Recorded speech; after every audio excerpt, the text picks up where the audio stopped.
नारायणं भजे नारायणं लक्ष्मीनारायणं भजे नारायणं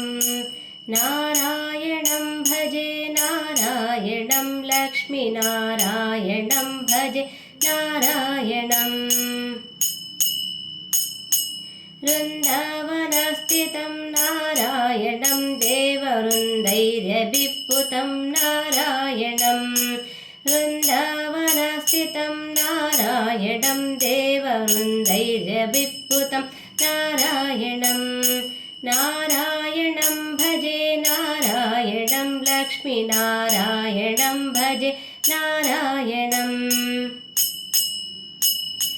दिनकरमध्यकं नारायणं दिव्यकनकाम्बरधरं नारायणं दिनकरमध्यकं नारायणं दिव्यकनकाम्बरधरं नारायणं नारायणं भजे नारायणं लक्ष्मीनारायणं भजे नारायणम् पङ्कजलोचनं नारायणं भक्तसङ्कटमोचनं नारायणं पङ्कजलोचनं नारायणं भक्तसङ्कटमोचनं नारायणं नारायणं भजे नारायणं लक्ष्मीनारायणं भजे नारायणम् करुणापयोनिधिं नारायणं भव्यशरणागतानिधिं नारायणं करुणापयोनिधिं नारायणं भव्यशरणागतानिधिं नारायणं नारायणं भजे नारायणं लक्ष्मीनारायणं भजे नारायणम् रक्षितजगत्रयं नारायणं चक्रशिक्षितासुरचयं नारायणं रक्षितजगत्रयं नारायणं चक्रशिक्षितासुरचयं नारायणं नारायणं भजे नारायणं लक्ष्मीनारायणं भजे नारायणम् अज्ञाननाशकं नारायणं शुद्धविज्ञानभासकं नारायणं अज्ञाननाशकं नारायणं शुद्धविज्ञानभासकं नारायणं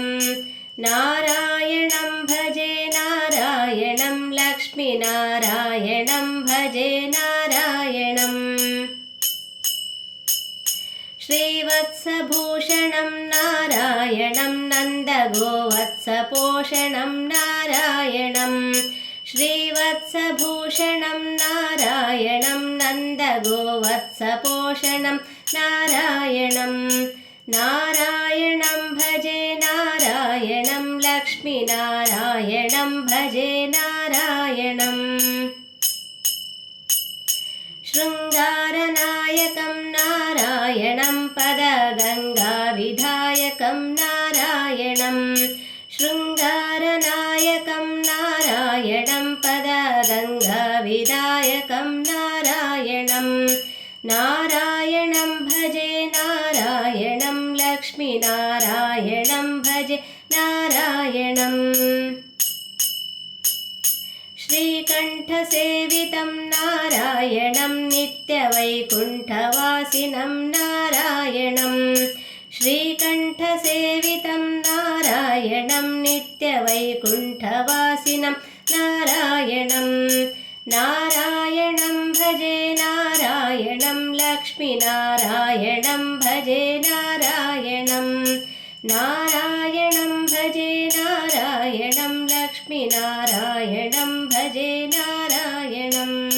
नारायणं भजे नारायणं लक्ष्मीनारायणं भजे नारायणम्।